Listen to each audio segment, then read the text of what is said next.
Okay, we will start the event now. Welcome everyone. Thank you so much for coming to this meeting room, and also everyone who watch from our Instagram. Welcome to OMAH Library in our event, Tua-Tua Keladi, or in English, The Old Mind. We are very happy you and also to have Rezki Dikaputera here as the speaker for tonight. And before we start, I would like to introduce OMAH Library. OMAH Library is a melting point literacy for academics, students, and notions in the field of architecture. And in OMAH Library, we do host this kind of event, and also we produce books related to theories, history, critics, method, and also archive of Indonesian architecture. And if you are interested, you can go to our memahamiarsitektur.wordpress.com or omahlibrary.org. You can view some of our past classes. We have 4 classes available now. We have 7 discourses, do and don'ts. And also we have perjalanan mengenai and also criticism. And the last one, we have Wacana Nusantara, and they are all now in Indonesian. So if you cannot speak Indonesian and you are interested to view them, you can send feedback so that we can post a translation to the videos that you want to watch. And for tonight is Tua-Tua Keladi. It is our very new platform, our very new event that showcase stories of young people who dedicated their time and effort to architecture through literacy, also through discussion. And we have 4 speakers for the whole event. And tonight we will have Rezki Dikaputera, which is later will be introduced by moderator Nirma. And another event that we have now, we have Darah Muda will tell us the stories of young architects or designers about their achievement and also about their struggles on how to build a career in this field. And next week, next Friday, we will have Agni Putra, who is now working Kengokuma and Associates. He will tell us his stories there. And also we have Hermits of Architecture that will help us build comprehensive knowledge and skills on our practice in architecture. We will have five speakers, Bu Indah, Pak Nanda, Pak Undi, Pak Revi, and Pak Gede. Each will talk about each hermits or each aspect that we need in order to have that comprehensive knowledge. And tonight, as I've told you before, I have Rezki Dikaputera from Rembuk Arsitektur. He is from Indonesia. And we will also have Nirma from OMAH Library, who will moderate the presentation and also the discussion. Okay, with before move it to Nirma, I would like to remind everyone who is joining to turn off the mic and also the camera. And later, if you have any, you can put it in our chat column. Also for the same for us from OMAH Library Instagram account. You can write your question or opinion there. And later, if you want to, you can turn on the mic and ask the question yourself later in the discussion section. So now, without further ado, I will let Nirma. Hello, thank you Hanifa for hosting. I will introduce myself. I am Nirma from OMAH. I will be moderate this webinar tonight. And please to speak in English because there is Joy Lee and Hazi who joining us tonight from our next speakers, Concrete Matters and Lanai. And before I invite Rezki to present his presentation, I would like to introduce a little about what Rembuk Arsitektur is and who is Rezki Dikaputera. As the name implies, Arsitektur is a platform for deliberation or discussion on topics of architecture. And along the way, Rezki tries to deepen the meaning of this platform as a symbiosis to create movement, which will be told later by Rezki. And Rezki used to be at OMAH Library as well, who was originally a volunteer and then continued to be a librarian here from 2016 to 2018. Then after that, he also worked as a film architect for 2 years.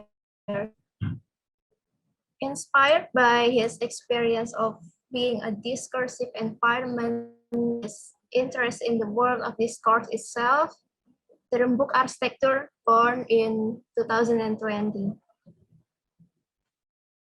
He is also starting his own architectural studio, namely Ara Arsitektur.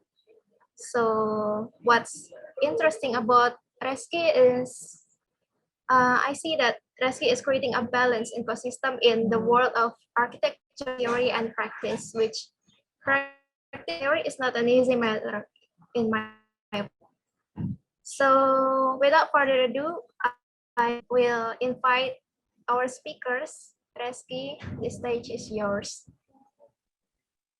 Hello everyone. Thank you, Nirma, and thank you, Hanifa, for the introduction. Good evening, everyone. Hello, Kak Rich. Hello, everyone from OMAH Library. Am my voice clear? And my voice can be heard okay? Yes, clear. All right, crystal clear. I also want to say hi to Pak Undi Gunawan in here, and I also saw Rofianisa, my friend as well. And I want to say hello and nice to meet you to Hazik and Joy Lee. Joy Lee is from Concrete Matter, I believe, and Hazik is from Lanai. I hope I said that correctly. And yeah, I really hope I can talk to you guys soon. So should we start now, Nirma, or do we need more introductions? Ya, silakan, Kak. All right, I will share my screen.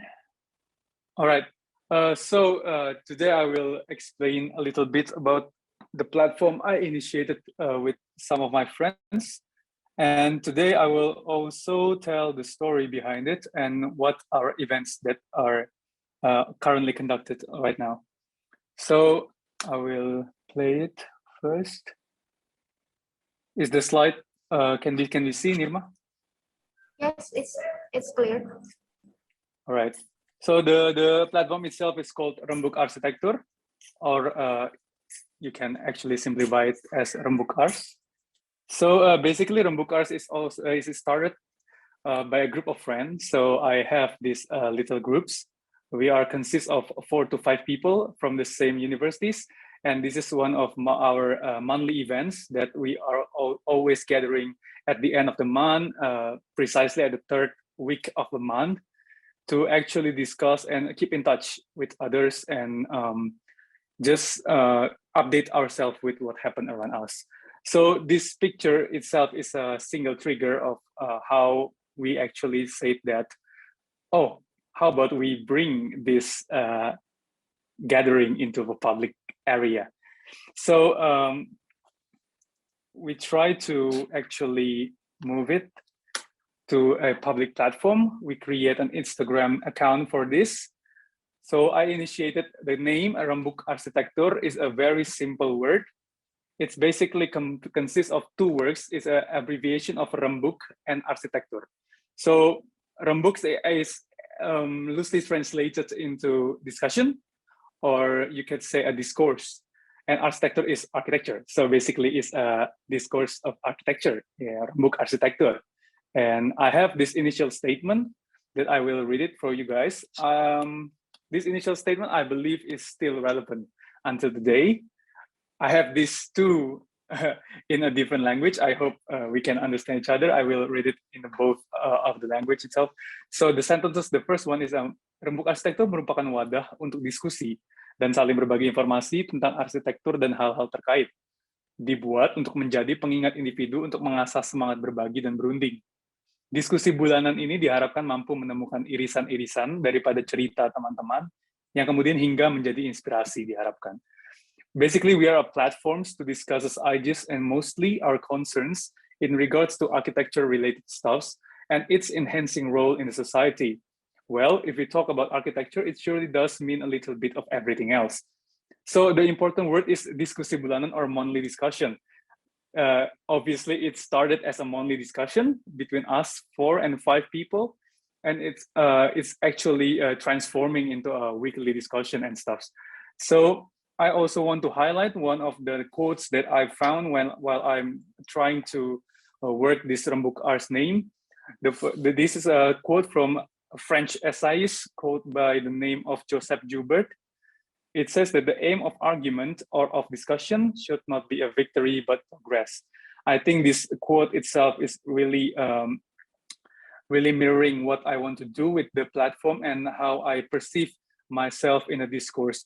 So we are not afraid of the argument. We are not afraid of discussion. We are not shy away from debate because the aim is not a victory, is not a zero-sum game, but a progress.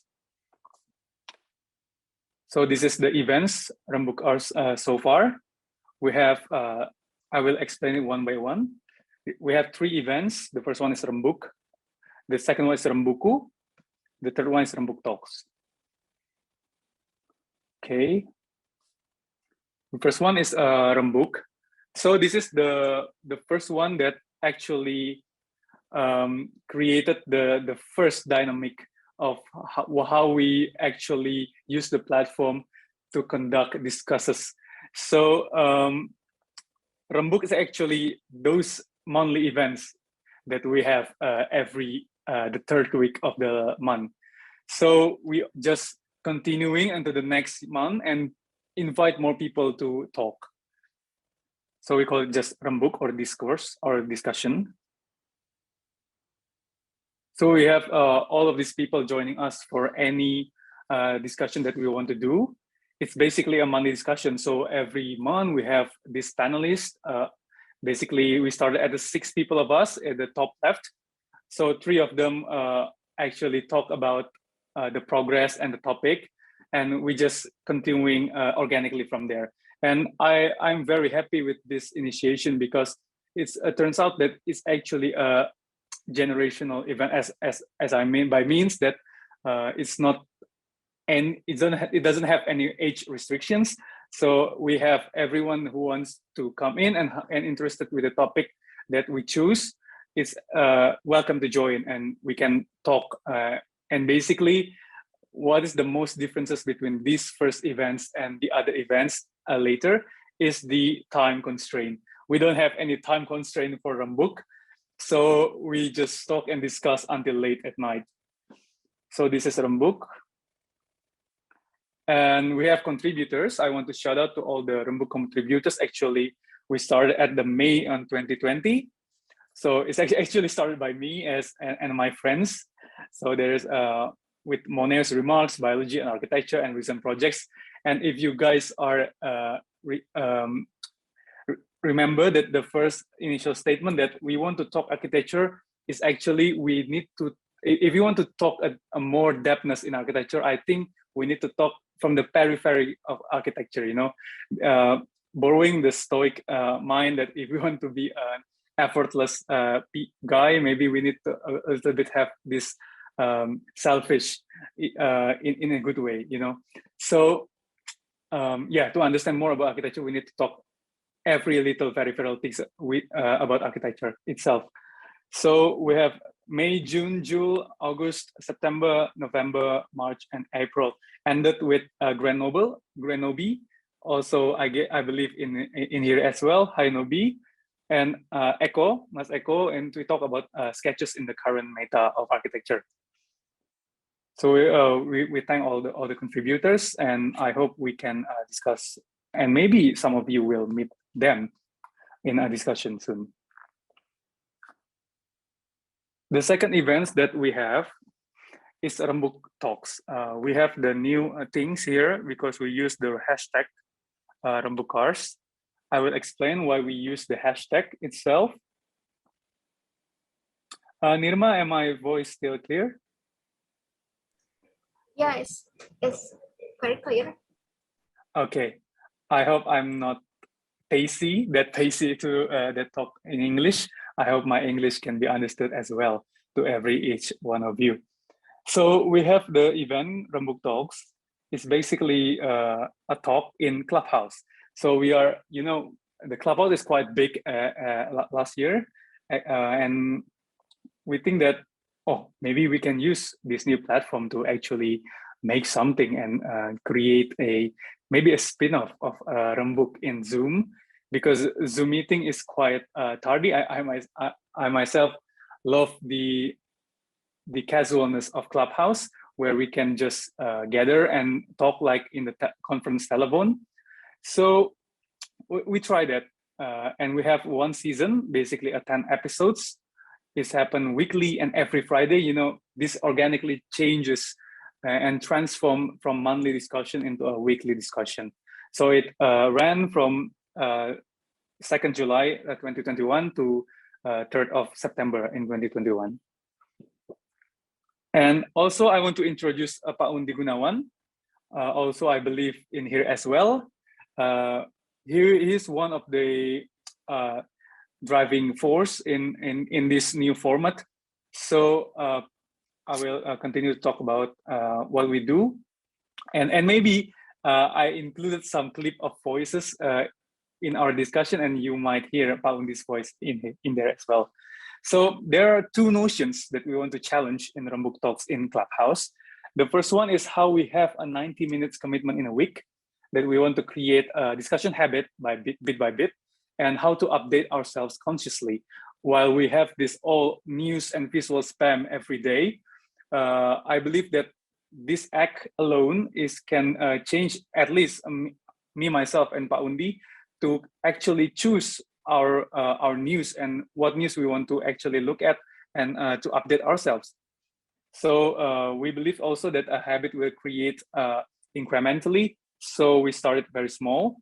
And the second notion that we want to challenge is how to discuss architecture without visual, as Clubhouse is an audio-only platform. So we have these topics. So we have on events, on opinion, on project, on practice, trivia, etc. We actually shy away from a particular topics in this event. So we just, this happen every Friday. So we have like a month, Saturday to Thursday to actually curate from ourselves any interesting news around the world about architecture and its peripheral sites. And we just select the most interesting news and just share it in the Clubhouse in a 90-minute session. So this is our progress and brainstorming session. We use Mural. Pak Undi introduced Mural to me, and I think it's a very interesting platform to use. So we basically discuss everything that we found interesting, like on sustainability. If you saw our timetable there for the 13th August, so approximately 90 minutes, we have a rule that in 60 minutes we will discuss, Paundi and I will discuss all the news, and we basically throwing out ideas, argue, and make a debate, just the two of us, and everyone who listen will have the time in the last 30 minutes to interact with us, and actually we welcome any feedbacks and everything in between. We actually discuss on events as well. Well, OMAS used to have this OMAS form session. I believe it was 7 sessions, and one of this technique, and we found it very interesting, and we discussed it in Clubhouse again, sort of reflective and retrospective as well. So Clubhouse, this is the second notion, the audio and visual. So how we get the visual? We try to use 2 platforms in a different way. We use Clubhouse for the discussion platform, which you can only hear our voices, and Twitter, that the hashtag Rembukars and Rembuku later will be add on in the Twitter platform, so everyone can actually use 2 platforms to see what's going on in our discussion visually. This is one example of that. While we talk about, Paundi talk about the old city of Herat, and we have this Rembuk Ars that we stamp with the hashtags. We can actually enjoy the voice and the visual in a very unique way, in a way that to actually select and to actually typing hashtags, it means that you are really intrigued. And we love to interact curious people in our events and our platforms.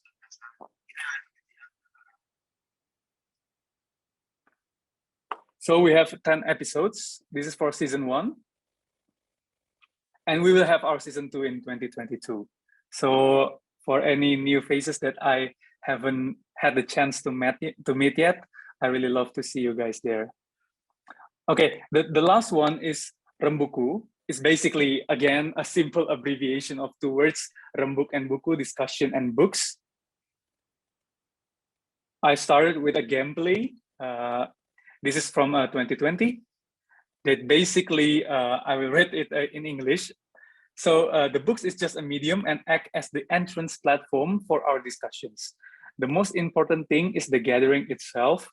So I still believe that actually the relation and the exchanges of ideas is the most important one in the discourse. It's an obvious thing, but maybe I need to emphasize it a little more. So the game plan for the Rembuku, it was like this. The first one is every participants have to enjoy it and select 1 chapter. So we need to finish the book in a night. So everyone got their own chapters, and we just exchanges our feedbacks around it. And hopefully we can understand a glimpse of the book. And if we are interested in the book itself, this is the entrance to actually, we have a next one, a more intimate one to understand the book. So you can, the number 3 in the rules, you can actually join the discussion while you are eating and drinking and everything. So we are going to talk about Rembuku next. So we have 2 type of sessions in Rembuku. The first one is the closed session. In here we have a group from WhatsApp that we have, I think, around 10 to 12 people that we are enjoying the book every month, supposedly, but we actually just did it for the September, October, February, and March. All of these are different books. And the first one is Imagine Communities by Benedict Anderson. The last one we have in March is Critique of Everyday Life by Henry Lebeb. And the other one is live reading session, which actually it's still going on until now. It's still continue on Clubhouse. This is a new format. Well, I will explain it later. This is the closed session. This is how we started. We actually choose the book and let the participants to select which book they want to read more. And by the live poll of Instagram, people just use the tick, any sticker that you want to use in Instagram to actually select the book. this one various of documentaries. This is the February book, The Sympathy of Thing.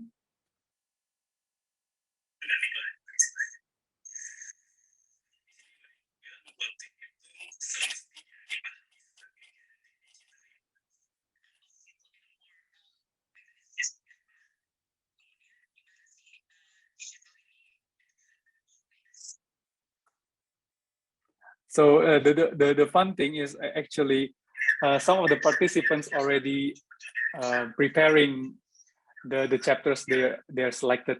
So we have a very fun discussion and have a very in-depth discussion actually for a certain chapters.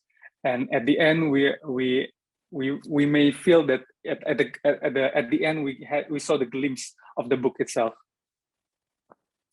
So again, I want to shout out to all the friends from Rembuku. We have Alicia, Balkis, Bangkit, Christopher, Clinton, Gracio, Gregorius, Haidar, Jeffrey, Jenny, Michelle, Monica, and Satria. I believe Satria is in here as well. Hi, Satria. And this is the second session, is the Rembuku live reading session. The first book that we live read is Wastu Citra by Romo Mangunwijaya. It's basically live reading. Literally, we read the whole book word by word in Clubhouse in a 90-minute session. So we have a lot of guests as well. We have Rofi in here as well. We have Pak Budi and we have Pak Eko to close the session.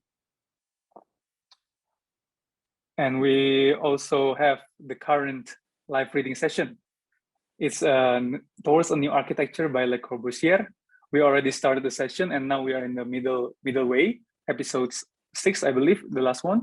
And the next episode will be episode 7, I believe. And again, we use Mural to brainstorm. This is the very fun part that we did, me and Pa Undi, to actually select how we're going to conduct the live reading, when we need to stop and discuss things, because all the books is actually, particularly the edition, the Towards a New Architecture is in English, and we need to have this like break in each paragraphs to actually discussing it a little more in depth.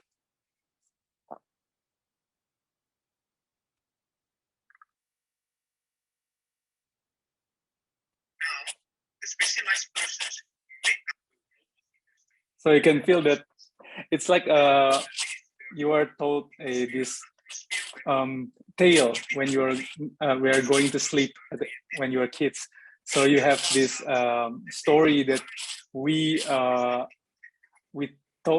the book word by word. In a way, this is a very I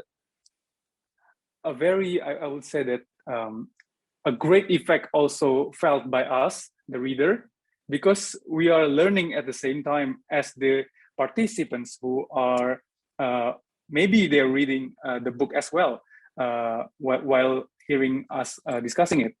So in a way, it's a very two-way interactions from the how we tell the stories in the book. So okay, on to the last segment. I have maybe 20 minutes left. I want to talk about why Rembuk Ars, because when we decided to actually make this public, I really want to have a base, and maybe you can call it justifications, but also I want to restate it as a platform, at least for myself, to have this belief that okay, this is the right way, and I will do this effortlessly. So this a little story about why Rembuk Ars matter. So I have this book. I read it when I was in university. I believe it's I forgot the 7th semester or the last one. So I have this one teachers who have a lot of books. Okay, and one day he gave me this book and I borrowed it. It's called The Philosophy of Symbiosis by Kisho Kurokawa, Japanese architect. It's actually a compilation of essays that he did until 1987. But the book itself is repackaged and republished in 1994.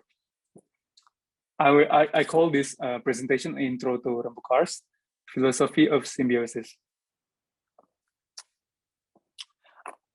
Okay, so I will not break down all the contents from the book itself, but maybe I will show you a glimpse of how we discuss things in Rembuku and how we actually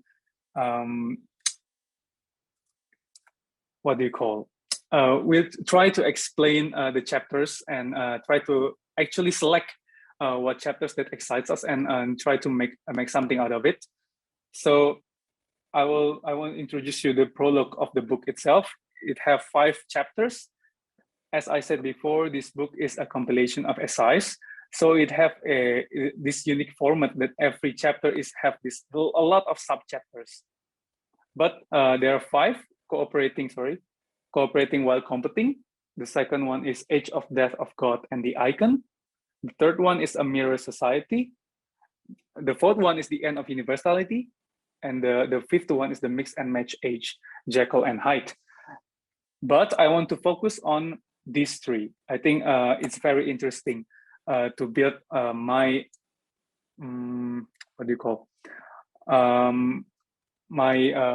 my belief in the importance of the word symbiosis. So it says here, like there, we are living at the start of an age of symbiosis in which we'll recognize each other's different personalities and cultures while competing. Basically, this book is actually Kisho's thoughts on how make Japan relevant again, especially in the eye of the Westerners. So to make people, and I believe he actually, when he talked about people, it meant the Western side, to believe to understand more of Japanese culture. He wrote this whole essays. So he have this dilemma that what the right word for harmony and how Japan can actually shy away, not shy away from the Western. So Kisho used the word symbiosis to actually replace the word of harmony and the emotional. Well, it means that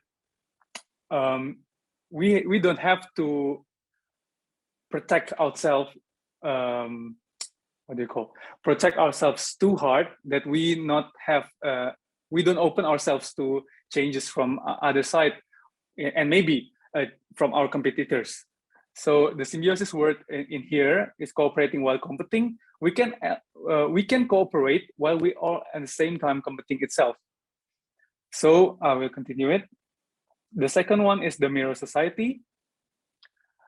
I think Kisho's essays in the philosophy of symbiosis, especially in the prologue, is actually how to catch the zeitgeist or the spirit of the age itself. While I believe it's still very relevant until today. In the Mirror Society, Kisho's actually spoke about how we in the new age, I think in the 20th century, we really is mirroring ourselves to others. We want to understand ourselves better through others. We want to have ourselves judged or have ourselves assessed through others. And a mere society contains ample danger of becoming a society in which we seek only to live our lives as everyone else does, and dare to think only as others do, to avoid being ostracized. By means that there is a challenge to actually join the strong forces. But by means that one part, we need to actually mirror ourselves to become the same as them. We actually can use our own uniqueness and to create more possibility. And the third one is the mix and match age, the Jekyll and Hyde. what these chapters write is when we have this new age, while we can do a lot of things at the same time, we can become basically everyone. We can have these two type of Rezki in one Rezki. So whether it will be more enjoyable to live in this new age of symbiosis, it still remains to be seen. But now I believe I see that in this new age, the symbiosis, the new age of symbiosis, quote unquote, by Kisho Kurokawa, is actually relief in this 21st century. While we have to become a very what do you call adaptable to a certain kind of change. The third one is the architecture of the age of life. Life is a creation of meaning. And in the architecture of the age of the machine, express function, he talked about the 19th century, but architecture of the age of life expresses meaning. So we need to find our meaning. The plurality of life is the plurality of genes. Differences are precisely the proof of life's existence, and it is these differences which create meaning. So Kisho Kurokawa highlight that these differences that actually create meaning, or I paraphrase it, these differences that which can evoke meaning, not provoke, but evoke. The astonishing plurality of life stand in sharp contrast to concepts of the machine age, such as homogeneity and universality. As a result of the combination of individual cells and the genetic information transmitted by the spiral configuration of DNA, each individual life is unique. So the prologue that I highlighted, cooperating while competing, the mirror society, and the Jekyll and Hyde mix and match age, is the I think is a very solid reason that we have this new term called symbiosis, that we need to acquire plurality, that we need to embrace plurality in ourselves, even in ourselves as well. So these are three words that are oftenly used by Kisho Kurokawa. The first one is metabolism, metamorphosis, and the last one is symbiosis itself. And how architecture is actually acquires plurality. The first one is by inheriting tradition. As we remember, the cooperating while competing is we don't need to protect ourselves, but we also, it doesn't mean that we also need to stay away from our tradition and just engulf the new information, but we can combine those two together. And the second one is the presence of intermediary space. This particular chapter, the presence of intermediary space, is what I want to highlight. So what is intermediary space? Intermediary space is allows the two opposing elements of dualism to abide by common rules to reach a common understanding. Second one is a tentative understanding. And intermediary space does not exist as a definite thing. It's an extremely dynamic and tentative thing. And the fourth one is intermediary space have this presence that makes possible a dynamic, vibrant symbiosis that incorporate opposition. Kisho Kurokawa explained the intermediary space in two examples. The first one is the Engawa. So again, the plurality and the dialectic is very felt in the written text of Kisho Kurokawa. He compared the windows with the Western architecture, which is a very poetic frame that look outside to the nature, while you are still inside of in a structure. But Kisho Kurokawa tried to explain that Japanese architecture have this space called the Engawa, which is a space like a balcony, and it is a very means of a bridge between interior and exterior. It's a continuous effort to integrate the inside and the outside. It's a projecting platform under the eaves, and also it conducts as a third type of space, which evoke and provoke communications and relations and interactions. So my concept of intermediating space and intermediating elements are linked to the questions whether we can't reintroduce a space that permits this kind of communication among people. unobstructed by any dualistic division between inside and outside, a space free of the divisions of walls into architecture today.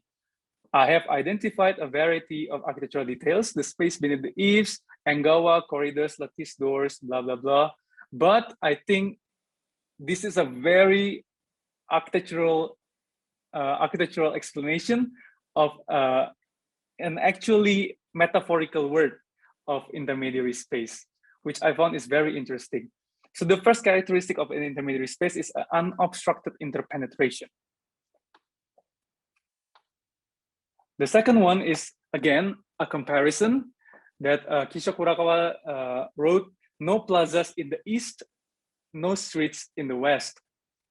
He thought about the story where he saw the first time the St. Peter Plaza in Italy, and he thought he thought that Japan doesn't have this kind of public space, this huge, that have this particular function as a public gathering machine. But he reflects that in Japan there's a lot of streets, narrow streets, and actually this streets is a very important element of Japan urban life, which Kisho spoke that these streets actually have or lack definite start and end function to it. It doesn't have any specific function. It's literally provoke any relation and communication, just like enggawa space. And it doesn't have a designated function. And it's actually quite ambiguous. Like it's not a public and a private thing in a sense. It's also a combination of city and residential space in the same place itself. So the streets is one of the example of intermediary space that Kisho Kurokawa highlighted. Then and what interesting that he said that the streets can run the function of a plaza. So it doesn't have a definitive function. Again, how intermediary space can create a relation. In Western dualism at that time, if X and Y try to collide, it creates Z, or it creates a really different matter of a completely new one, which is not actually a hybrid of those two, but it's already fused into one completely different thing. But philosophy of symbiosis actually tried to create what they called as temporal distance and spatial distance, which means if an X and Y, me and you, try to argue or discuss things, we can agree, we become X and Y, and if I believe your opinion is more valid than me, we can become Y and X. But sometimes we have to agree to disagree. We have this temporal distance. While we temporarily disagree and what we might welcome, we welcome any possibilities to agree on something. So we have this temporal distance and spatial distance. And this configuration is happen infinitely. So it happens to open a lot of possibilities with this mindset. So what's the temporal distance? Is a discontinuous continuum. Again, an ambiguous thing. The ambiguous theme is quite consistent in here. The plurality of opposing elements can continue in an ever-changing dynamic relationships. And Kisho Kurokawa hoped that the philosophy of coexistence to the concept of symbiosis can shift the actual paradigm of how we did architecture in the book. But from my sense of justify Rembuk Ars, it's actually how we can shift the paradigm of discussion itself. And I highlighted this system of adjustments derives from those keys to the philosophy of symbiosis, intermediary space, and ambiguity. So we can talk about symbiosis is not about or architecture. It's not defined by an epistemological question. Rather, it's an ontological question. It's not about the end of the road and you try to make the best or the most perfect order of architectural being, albeit a single universal or ideal image, but it's actually an ontological question. It's actually how to finding the meaning of architecture. Do not seek a single true order in the form of the universally applicable international style, but pursue instead the evocation of meaning in architecture. I highlighted again from Kisho Kurokawa's book, The Philosophy of Symbiosis. So again, if I want to repeat, and how we reach the plurality of architecture, we have to inherit a tradition. And the second one is we have to highlight the presence of the intermediary space. In here, we can actually have these chances to discover a meaning and evoking meaning by setting elements in relation to each other is actually what the Enggawa space did by blurring the elements of A and B or X or Y, or maybe in the sense of architecture, the inside and the outside. An atmosphere is evoked along the threads of relation that link thing to thing, which is the symbiosis. In biology, we know a lot of type of symbiosis, but it's actually spoke one true thing, which is the relation of things, the relation of ideas, the relation of people or organism. It's like a pillars and walls. This example can be constructed from the hierarchy of structures and given independent symbolic existence. Pillars and walls represented by X and Y.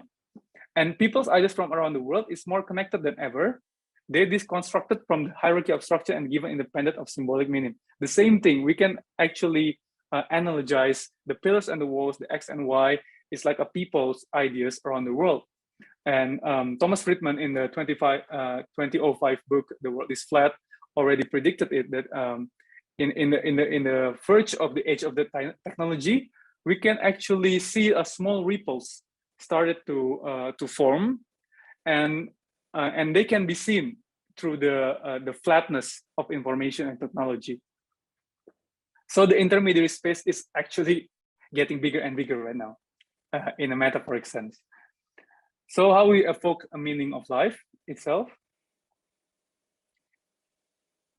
We will never stop to evoke a meaning because it is an active state evoked in the process of relation. So as long we create this whole pool of relationship around people ideas, we can always have the possibilities to evoke some meaning in anything that we will do. So welcome to Rembuk Ars. Let's celebrate the opportunity in intermediary space. Rembuk Ars is one form of intermediary space.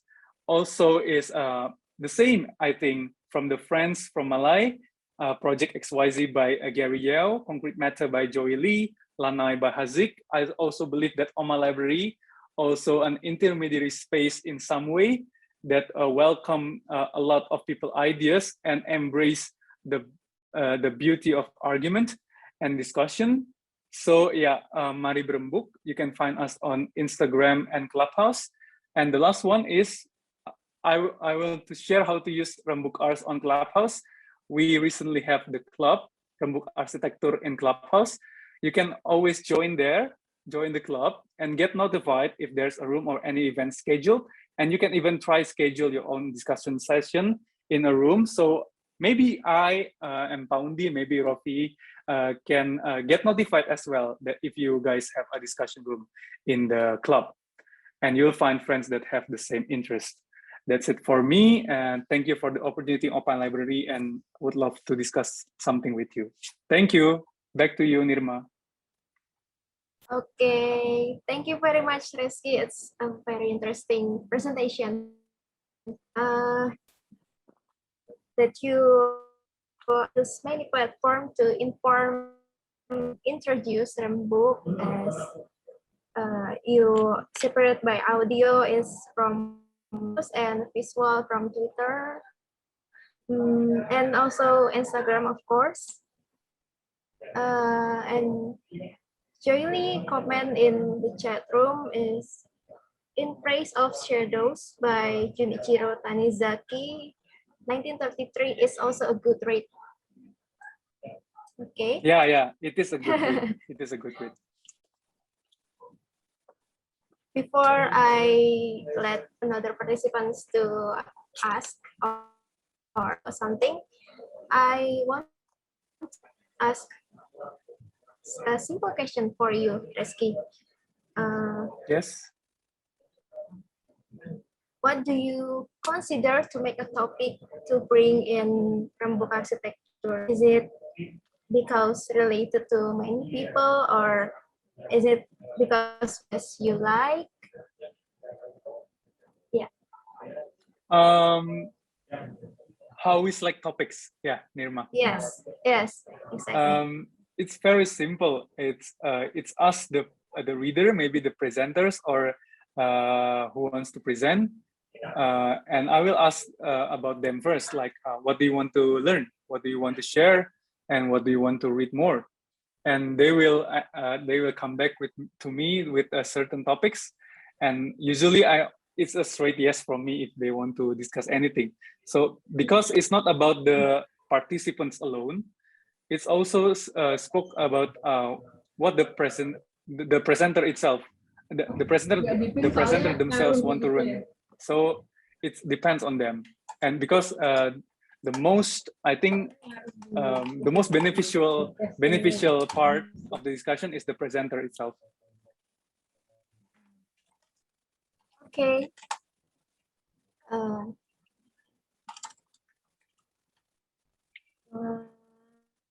To invite Joey for talk or asking about something. Joey,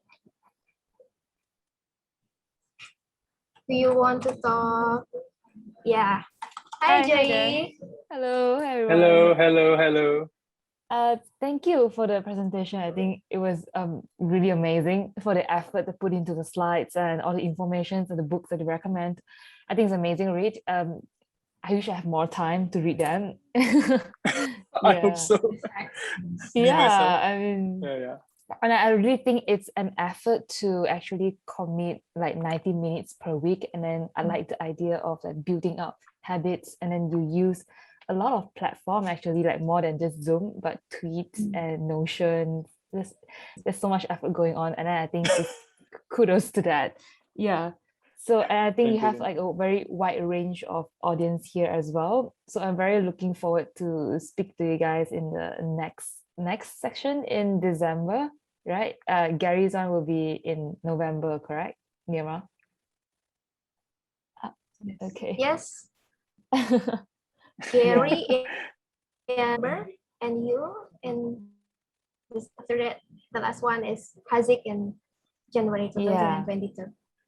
Yeah. So yeah, unfortunately I don't have any more question, but I do send like a book in the chat. It's when you talk about the Angawa space, it kind of reminds me of the book called In Praise of Shadows by Junho Tanazaki. Have you guys read before? Yes. Yeah, Yes, it's such I a read lovely that book. Yeah, it's a very, very small poetic. and delicate book.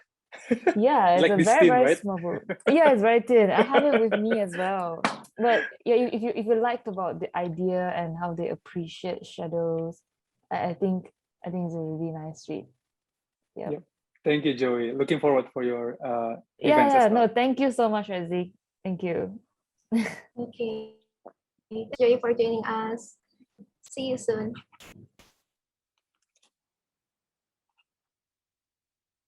Okay, and then maybe Kak Rich.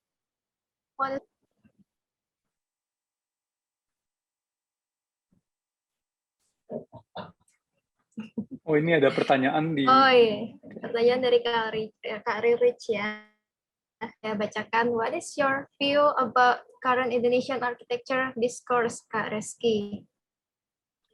I think it's a very promising ecosystem that building up until today.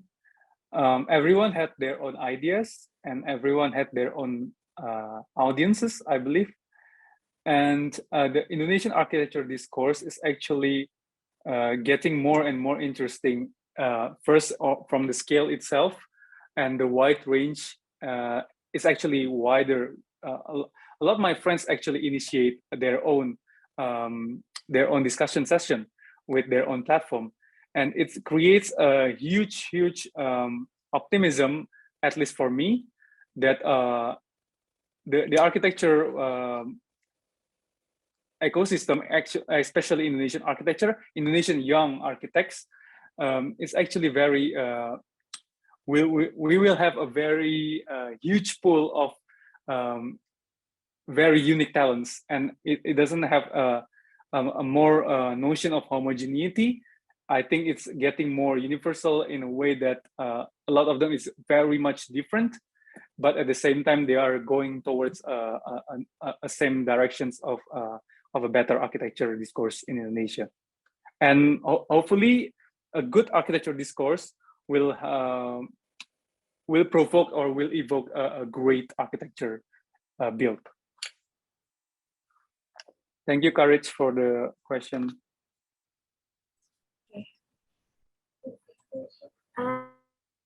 Saya penasaran, Kak,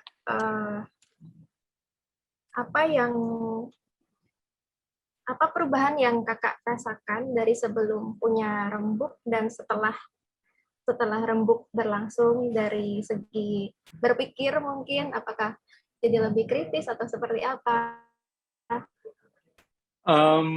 Pertanyaan yang menarik ya. Jadi lumayan personal pertanyaannya. Aku jawab pakai bahasa Indonesia aja kali ya. Jadi perubahan yang paling terasa gitu ya.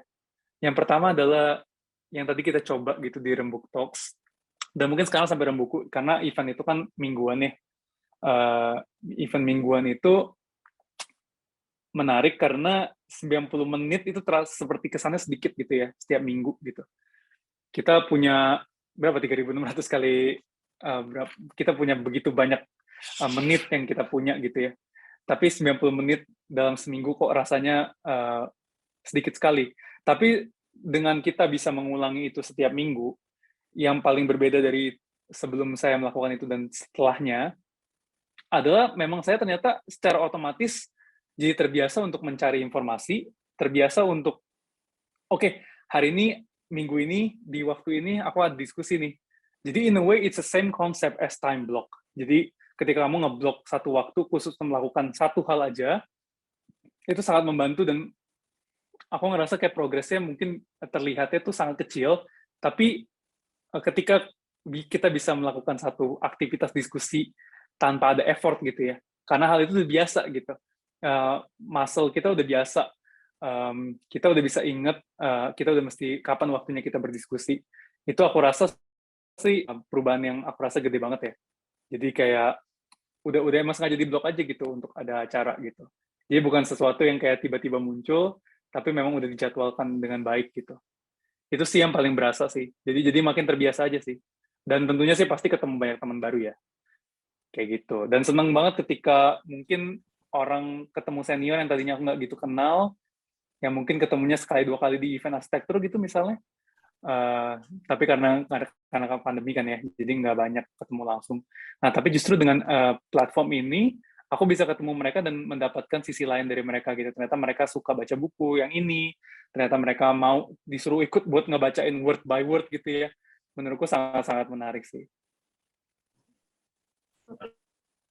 Sadar membentuk kedisiplinan diri ya, Kak ya? Iya, in a way. Setting. Jadi sangat, iya, jadi punya habit. Oke. Mungkin juga berkaitan dengan praktek Kak Rezki di studio arsitektur, yang Kak Rezki juga baru rintis arah arsitektur. Nah, itu apakah saling memberi dampak dan arah, ataukah bagaimana, Kak? Ya, awalnya kan Rembuk itu ketika kita lakukan bersama teman-teman gitu ya, yang selesai dari universitas, kita ngumpul itu kebanyakan topik kita adalah, sebetulnya topiknya itu ngomongin project apa yang kita lakukan sekarang gitu ya. Jadi kayak kita side kritik gitu. Satu ngobrolin project, satu lagi kritik gitu ya. Kasih masukan, terus gantian. Jadi mungkin bukan Rembuknya per se gitu ya, bukan platformnya per se. Tapi sebetulnya yang terasa sekali di studio juga, itu kebiasaan mendiskursuskan apa yang dilakukan di studio itu yang menjadi penting gitu menurut saya gitu at least. Jadi ketika kebiasaan untuk mendiskusikan sesuatu itu jadi lumrah, dan hal-hal yang biasanya kita omongin itu nggak lagi aneh, Jadi aku rasa progres itu bisa terbuat gitu ya, bisa tercipta sedikit demi sedikit gitu. Karena jadinya ketika kita di kantor pun bukan bicara siapa yang lebih, ide siapa yang dipilih gitu. Bukan bicara lagi kayak arahan mana yang dipilih gitu. Tapi justru kita mencoba untuk, oke, kali ini gue bisa agree to disagree nih sama you gitu. Tapi kadang-kadang kita bisa setuju banget, kita bisa lepas banget. Jadi mindset dari Rembuk ini yang menurutku lebih penting gitu ketimbang platform itu sendiri kalau di studio. Kayak gitu sih, Nima. Thank you, Kak. Ini Sama. Hani, silakan Mbak Upi. Hello, I'm a host, but allow me to ask a question to Rezki. Before that, thank you so much for the presentation. It's very, I feel like a reflection, like, is this how on site OMAH Library, see OMAH Library, like, I don't know. You need to have a My discussion first- with Courage then. Oh yeah. Yeah, since I And work Satria here, as I well. haven't, yeah, I think we here haven't got a time to actually make a map of what we're doing. I think we our website, omahlibrary.org, and we try to develop that further. And well, yeah, my question is, what is your key of system, and what have you done to achieve that through Rembuk Arsitektur, considering the size and also the man behind? Like, I think if I'm not mistaken, it's just like 2 or 3 of you who manage the platform, and also like to do in the future to achieve that. Yeah, thank you. Okay. The key to sustainable platform. I think the key to a sustainable platform is the people that are driving it. It's just like you in OMA. You guys are the key to sustainable platform in terms of OMA, and in my Rembukars, I think in a sense of Rembukars, the key is actually the people that are behind it, not just the one who manage it, but also the people who wants to contribute effortlessly in the platform itself. But what have I done to achieve that through Rembukars? I think I achieved that through a constant network and constant conversation with all of those contributors, even until now. Even before this very presentation, I managed to text a lot of them and talk about their permission that I can use their name for the contributors, and the feedback is very nice. And they are actually, some of them actually joined the presentation today. And yeah, I think that's what I did to achieve the sustainable. Although I might argue that it's not sustainable yet. I believe as we have our energy charges. So what I'd like to do in the future is actually maybe create a more collaborative X, not just platform between platforms, like maybe in the future, like collaboration with concrete matter, I believe. And it's not just about platform and platform, but we could also have a synergy or symbiosis with maybe formal institution. And if it proves that it could be beneficial to the project they're working on, maybe we can collaborate with them. And that's one way to do it. Or maybe we can actually have this synergy with architecture studio. We don't have. I do believe we don't have a boundary to say that we don't want to collaborate with them or anything, because I believe we are set as a very complementary things. Kita adalah pelengkap dari banyak hal, tapi juga sebagai pelengkap seperti lem gitu, menurut saya sangat penting untuk keberadaannya gitu ya. Karena dari situlah mungkin kita bisa menemukan sesuatu yang baru gitu. Mungkin itu kali ya jawabannya. One more question, can Yes. I ask? Yeah. Terkait dengan menyampaikan terakhir tentang kolaborasi gitu. So far ada nggak sih kayak nilai-nilai yang Rembuk Arsitektur gitu, atau ada nggak sih pilah-pilah pihak atau orang kolaborasi, kira-kira nilainya sama ya? Kalau misalnya nggak sama, itu apakah kemudian cancel atau cari cara lain gitu? Nilai ini berarti value ya, intangible value. Value, ya. Bukan tangible value kan? Bukan, Okay. intangible. Intangible value. Ya, so far sih karena kita acaranya biasanya kita lumayan independen in a way, kayak kita bikin apa yang kita mau, terus siapa yang sesuai sama kita, atau siapa yang curious sama kita, mungkin bisa ikut. Tapi sebetulnya kan ide dari Rembuk Ars ini kan bagaimana, yang aku bilang tadi adalah bagaimana ini bisa act as an intermediary space, dan kalian bisa bikin intermediary space kalian sendiri gitu ya. Jadi kita ada untuk bisa menularkan energi gitu ya. Jadi bagi yang value-nya nggak gitu cocok, ya silakan kamu buat kelompok sendiri yang cocok sama value-mu. Karena aku yakin dari 10 orang pasti ada satu yang cocok sama value seseorang. Nah, di situ kamu bisa bikin ripple baru gitu ya. Atau bikin ripple tuh apa ya? Apa sih kalau batu jatuh terus ada ripple gitu? Aku tiba-tiba lupa bahasa Indonesia.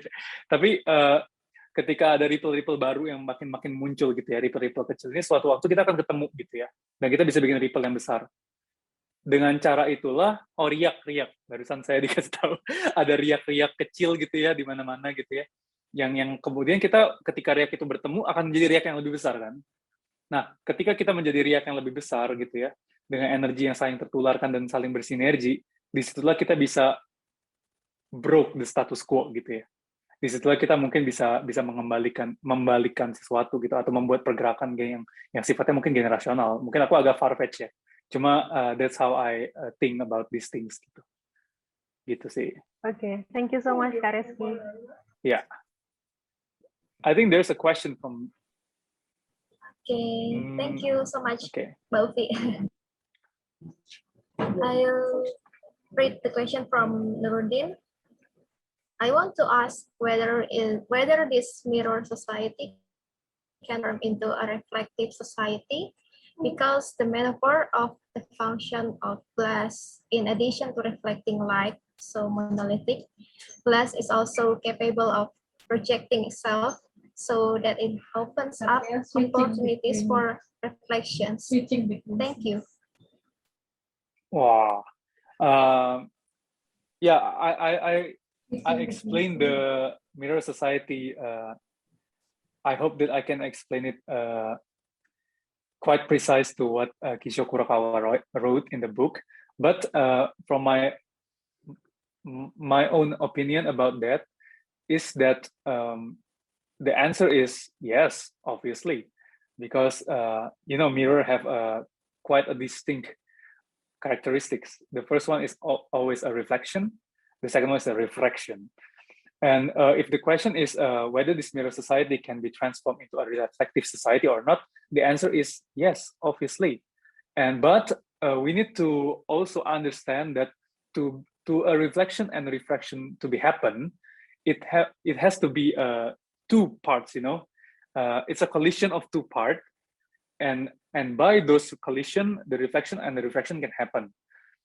And I want to read it further that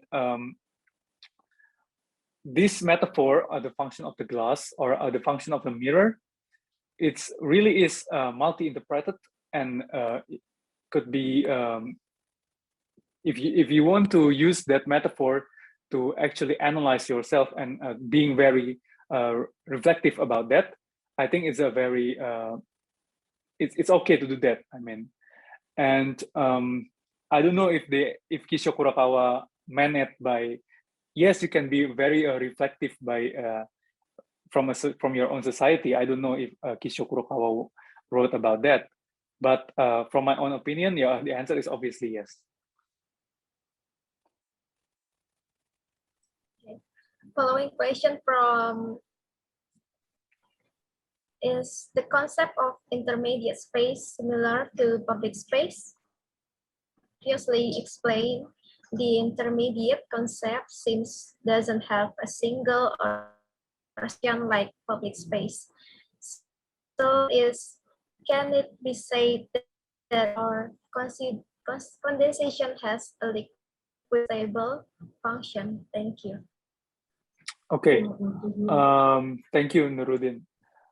I think, yeah, the intermediary space is a very, I think Kisho Kurokawa used that particular word or particular space in an actual architecture to be his metaphor, to be his analog of how things should be not that dense, that there is always an open sequence to accept others, to cooperate while competing.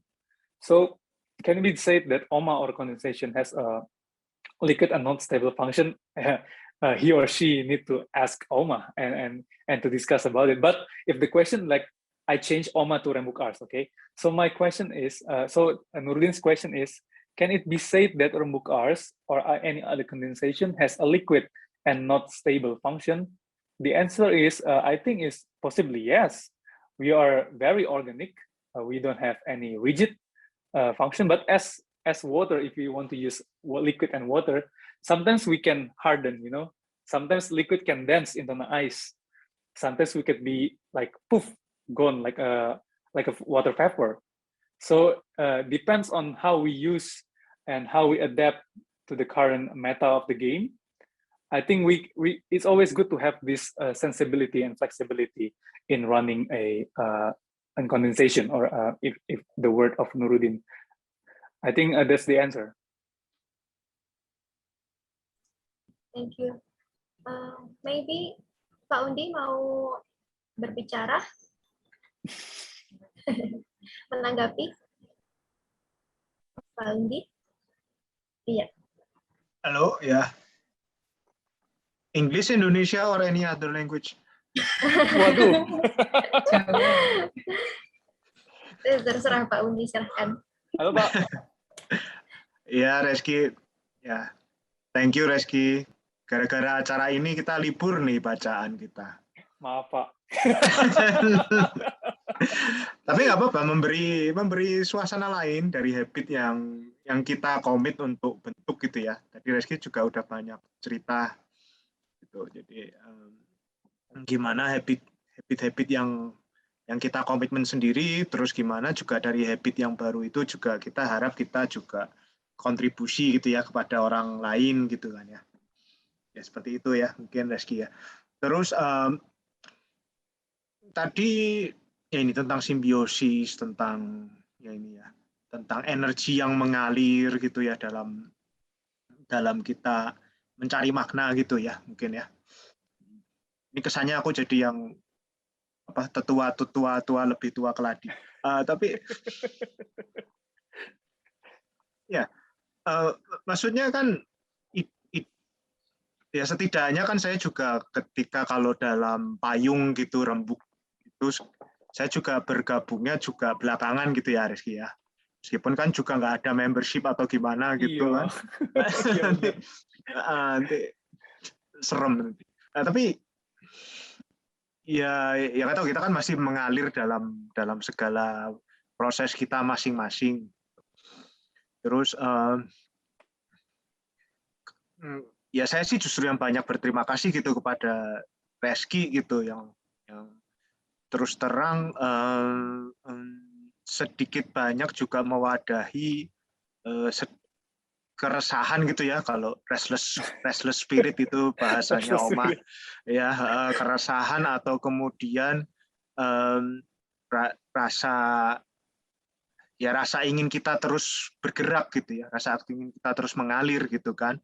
Dan ketika encounteringnya di mana ya, gara-gara platform lah ya kali ya, encountering dengan Rezki lagi, terus somehow ide-ide mulai bergulir ya, terus ya kita jalani aja gitu semua ini ya. Dan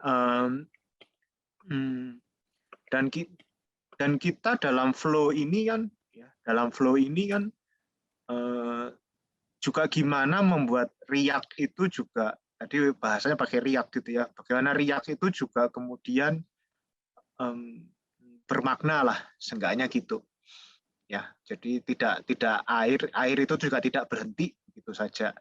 Ya, tapi kita juga nggak berangan-angan atau apa riak ini jadi gelombang atau gimana gerakan gitu, atau the tsunami of action and revolutionary, itu mungkin tidak dalam skala itu gitu ya.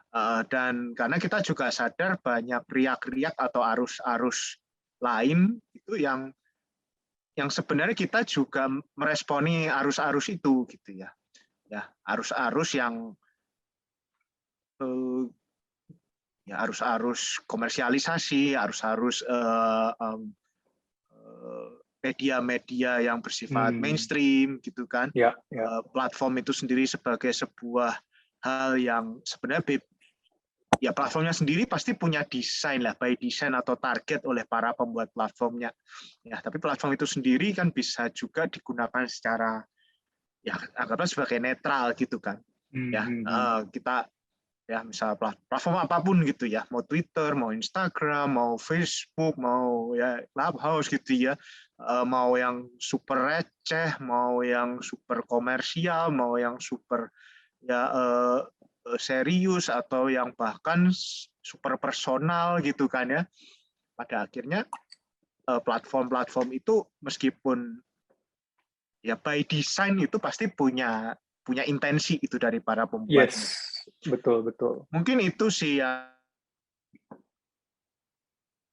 Wah, stuck dia. Halo, yes. Paundi, oke, tadi sempat keputus Paundi. Iya, karena mulai mengkritisi para media itu, jadi.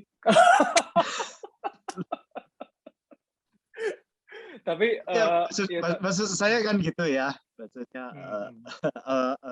platform-platform ini kita bisa gunakan apa segala macam. Sebenarnya yang saya dan mungkin Rezki yang kita juga coba, Rezki dan saya kita coba tawarkan atau kita coba jalani itu adalah riak-riak yang mencoba kritis gitu ya terhadap segala sesuatu gitu ya, terutama dalam dimensi kita terus mengelaborasi dan mengamati ya isu-isu atau perkembangan arsitektur yang terjadi ya. Kalau dibilang inspirasi dari banyak hal gitu ya, termasuk OMAH ini gitu kan. Terus kalau di Clubhouse juga banyak platform, banyak room-room yang kemudian juga menginspirasi gitu ya, gimana menggulirkan dan membentuk komunitas gitu segala macam. Meskipun kita akui topik kita dan mungkin frekuensi kita juga ya Rezki ya, tenaga yang ada yang belum bisa membawa ya. riak ini menjadi lebih besar gitu. Yes. Mungkin itu yang mesti kita harus sadari, dan kita juga sebenarnya juga bukan tujuan juga gitu kalau riaknya udah besar terus mau ngapain gitu ya. Ya sebenarnya Pak, mungkin ini memberikan contoh aja kali ya. Yes. Salah satu teman kita yang sebetulnya aku tuh pertama kali kenal Mas Alfa Sondak, itu pertama kali kenal tuh dia ikut acara Rembuk yang ke-10 yang cerita soal sketsa. Dia pertama kali aku kenalan sama dia di sana, terus tiba-tiba dia ikut bantuin ngebaca juga ya tahun dia di Rembuku gitu kan, ikut ngebacain juga, dan ternyata dia belum lama WhatsApp maksudnya cerita kalau dia habis bikin acara independen gitu, ngebedah buku sendiri gitu. Nah, this is what I meant by creating a small enough ripple itu nggak masalah as long it affected someone gitu. Jadi ketika apa yang kita lakukan, albeit how small it is, sebagaimanapun skalanya di hadapan judgment publik, tapi ternyata punya efek yang cukup signifikan terhadap satu atau dua orang gitu ya, even terhadap diri kita sendiri. Seperti yang tadi kan Nirma sempat nanya gitu, apa sih yang paling berbeda dari aku ketika setelah atau sebelum Rembuk Ars gitu, bahwa aku ada habit untuk bisa terus berdiskusi setiap bulan gitu, setiap minggu sorry. Nah, jadi kayak, bahkan tadi menarik nih, setiap bulan jadi setiap minggu gitu kan, jadi ada progres. Nah, jadi kayak, ini pun sama gitu, ada teman-teman kita yang ternyata dia buka ripple-nya sendiri lagi gitu ya. Jadi, in a sense, we just affect them in a way gitu. Jadi, that fact alone, yang baru terjadi kemarin ini bahkan, itu membuat saya masih percaya kalau okay, this initiation had something gitu. Dan kita sangat senang apabila makin banyak lagi yang bisa buat sendiri-sendiri, nggak harus semuanya tergabung di kita gitu. Gitu sih sebenarnya. Mungkin itu bisa lebih menjelaskan apa yang saya maksud dengan riak gitu ya. Riak-riak air gitu. Yes. Gitu kali ya teman-teman. Undi itu kan latinnya undum, Rezki. Hah? Gimana Pak? Artinya gelombang. Oh ya? Serius? Ya itu bercanda lah, Rezki. Kalau seriusnya kan pasti karena marga saya gitu. Oh iya. Ya. Tapi terus ada sahabat saya gitu yang undi itu nama yang anu nih. Karena itu artinya dari undum, artinya gelombang. Dan itu sifatnya feminim, jadi lembut. Katanya begitu. Oh ya, saya terima saja. Amin. Semoga bisa membawa rezeki buat orang ya Pak ya. Udah gitu aja. Thank you semua. Ya. Terima kasih banyak Pak Undi. Thank you Pak Undi. Oke. Ini ada pertanyaan dari Kak Rofi. Mungkin Kak Rofi mau menyampaikan langsung? Halo Kak.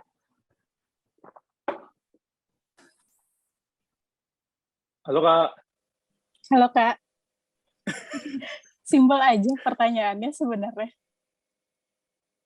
Iya, simpel aja. Apa pertanyaan? Yeah. Is every question equal buat Rezki gitu? Being a moderator, being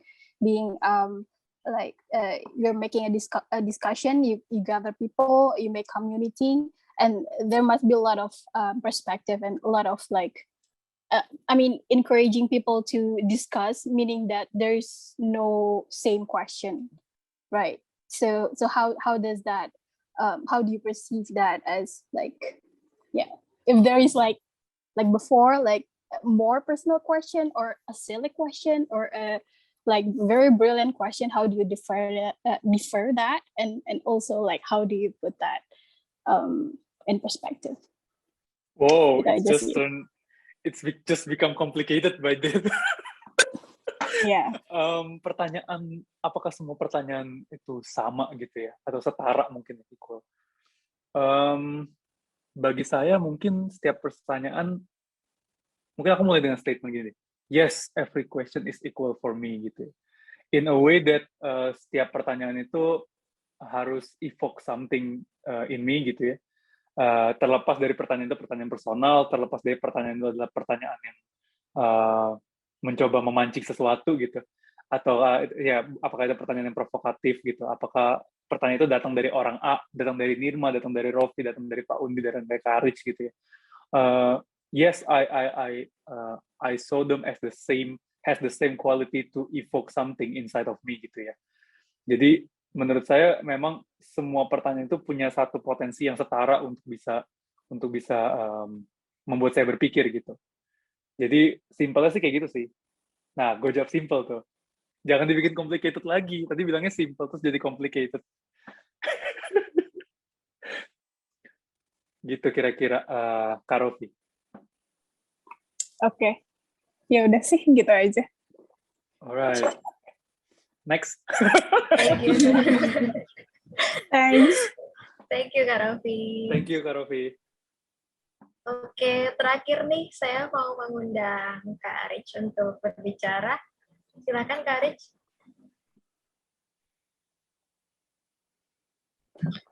Halo Rezki, halo thank you Nirma. Hai Kak. Halo. Thank you Kak Arich opportunity-nya. Oke, saya coba kasih apresiasi ke Rezki ya. Lihat dari presentasi Rezki, and I want to just say congratulations Rezki for the Rembuku. It's amazing effort, like what Joy said. And I think from my point of view, what Rezki has done and Pak Udi has done is like extending the personal space. I kind of think that Rezki has a projected mind, like a Pak Undi. Projected mind. That's what I call this Rembuku is. A projected mind meaning it has the projected of several category, like a book, like a discussion, even it project people. to people. They just don't care. It just project people to people, and then it's become like a dialogue. It's become like a discourse, and some of the people call it reflections or retrospective. But what I can see that it has an effort to understand the people inside. So I think it's very heartwarming. So when Rofi asking about all the question equal, I believe that it's not about the question, but it's about the people, whether this platform could be beneficial for the person. So I think that's quite heartwarming to see like a group of people trying to, I call it like an act in a lonely path to see their reflections coming to life. So I call it, that's why I call it like a projection mind. I mean, I always see Rezki as a theorist. I always say you're like a theorist. You design like with the theory. Sometimes it's a lack of some of the critical barefoot architecture, but in a way, but it has a very deep and powerful when you always think about very in the critical mindset. I can recall some of the techniques done by some of the great theorists like Ungers, for example, that can project some of the great mind like Remkulhas, things like that. I mean, a lot of next generation of Indonesian young architects needs to have this quite a strong critical thinking that I can see that it's formed by the literations. And I mean, looking at the second phase of the Rembuku, it's amazing to have energy and daring to have a storytelling like a Kisho Kurokawa, Philosophy of Symbiosis, whether it's like a I mean, the question is it gonna make people sleeping? Like a hearing that kind of PowerPoint presentation, but you guys just don't care, right? But sometimes it's your projected mind, I think, to your personal space, to your personal mind. So I think it's very personal platform, and I can call this one a very very good collaboration with Rezki and Undi and Alpha, because you guys like three of you like have and more people, I think, have a symbiosis, like make a natural state of each other. So I think that's good. I mean, one of the what Pak Undi said is all about his hope that Rembuk Ars, I mean, I just interpret myself in my mind, the projection mind. I mean, looking at Rembuk Ars, Rembuk Ars, I think it's interesting if it stays always natural. And then the intention is very important. It's not the agenda. It's the way to have a critical thinking and the way to see things and the way to always look for the inspirations. And then at the end, it's interesting to see what Rezki talked with Undi. Undi tried to underline the limitations. So at the end, the personal space and project mind has a limitations. And then I can feel that it's enough. And it's peaceful. So I'm really enjoyed with this discussion. So that's what I can have, Rezki. So it's very huge progress. Amazing. I look forward for the discourse, more discourse of Rembukus. So I think itu mungkin Pak Undi, Pak, saya kasih Inggris supaya nanti kan bisa direcord dan dikasih ke Gary dan teman-teman. So I hope that this is going to be like a cross field, like a cross regional and cross platform, because all of us brother and sister in this tiny world. Oke, itu aja paling Nirma. Thank you so much for the opportunity for giving a response. Thank you. Thank you so much, Courage. Thank you, Courage, for the encouraging words. Oke, sebelum saya tutup, Kak. Yes. Satu pertanyaan buat Kak Rezki, mungkin juga sekalian untuk menyimpulkan apa pesan-pesan Kak Rezki untuk anak-anak muda di luar sana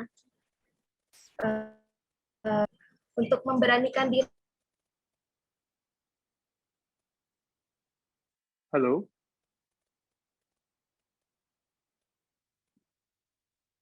Halo. Irma Frisch.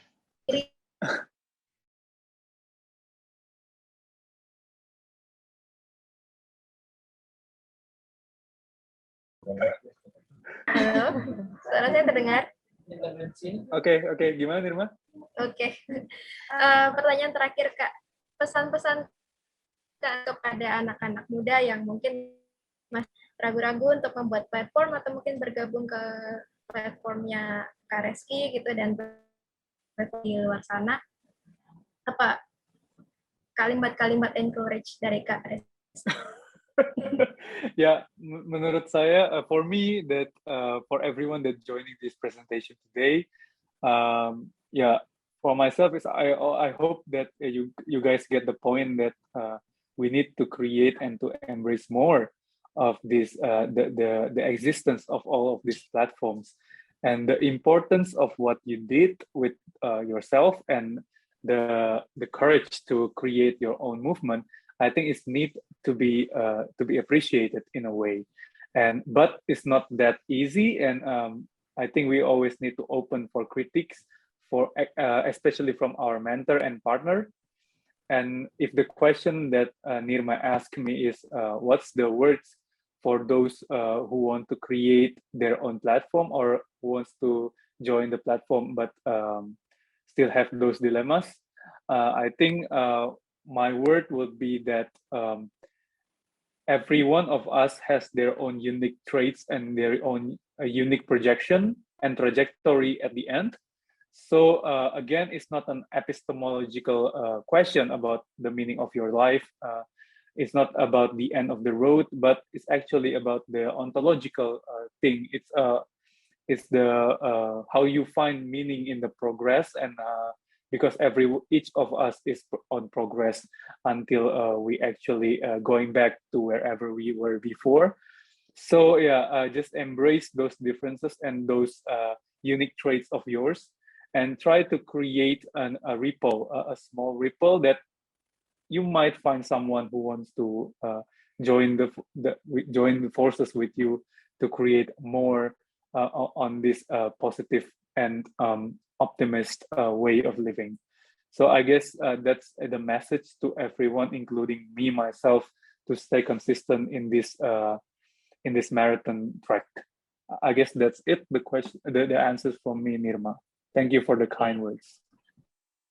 Much Kak Rezki sudah mau berbagi cerita dengan OMAH dan teman-teman di sini. Juga terima kasih kepada pembicara yang sempat menanggapi, seperti Kak Rich, Kak Undi, dan juga tentunya kepada peserta-peserta yang sudah hadir malam hari ini. Selanjutnya saya serahkan kepada host untuk menutup acara. Silakan Mbak Uti. Ya, terima kasih banyak Nirma dan juga Kak Rezki untuk presentasi dan sangat menarik, terutama untuk teman-teman OMAH Library yang juga menjalankan sebuah platform gitu ya. Dan semoga untuk teman-teman yang dari Zoom dan juga dari Instagram bisa mendapat inspirasi gitu, bahwa gak apa-apa berbeda-beda gitu. Justru itu kita perlu tahu itu. Dan apa ya? Nggak apa mulai dari yang hal kecil, bukan media yang ngejar klik atau ngejar engagement gitu. Kita ya bergerak sesuai rasa ingin tahu kita, apa yang ingin kita raih ke depan. Ya, itu tadi sesi kita hari ini. Semoga bermanfaat untuk teman-teman yang mengikuti. Untuk kita tutup, kita foto bersama dulu. Silakan teman-teman menyalakan kameranya ya. Saya tunggu. Sembari menunggu, kami ingatkan teman-teman bisa mengisi testimoni.ly/Telah.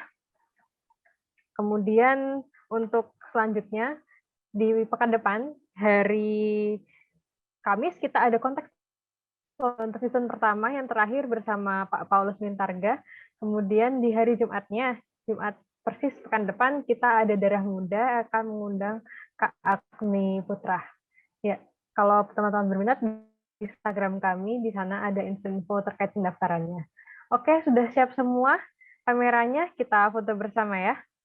1, 2, 3. Ya, sekali lagi. 1, 2. Oke, terima kasih banyak sudah tune in. Sampai jumpa. Thank you semuanya. Thank you Oma. Thank you Bye-bye. Kak Rizky. Thank you semua. Bye, thank you semua. Thank you Ki. Thank you semuanya Hanifah Nirma. Iya Thank you, Kak, Kak Rich. thank you Kak. See you ya. Iya.